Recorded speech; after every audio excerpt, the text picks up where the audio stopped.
Welcome to ExamApp. In an animal cell, the nucleus controls the activities of the cell and contains genetic material.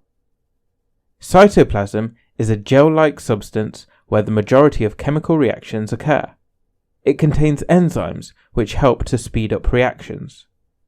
The cell membrane holds the cell together and controls what moves in and out of the cell. Mitochondria is where aerobic respiration reactions occur in order to make energy.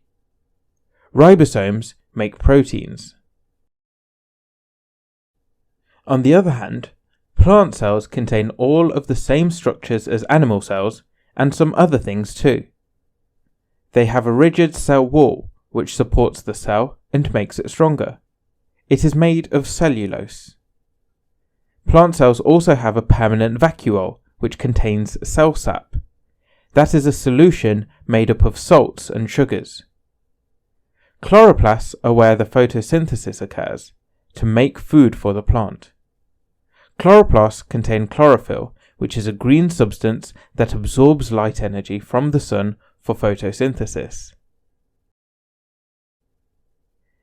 Bacteria are prokaryotes. They are single cells made up of cell walls, cell membranes, cytoplasm, and circular DNA strands. Bacteria do not have a nucleus. Instead, they have a circular DNA strand and sometimes small DNA rings called plasmids. Bacteria cells do not contain chloroplasts or mitochondria.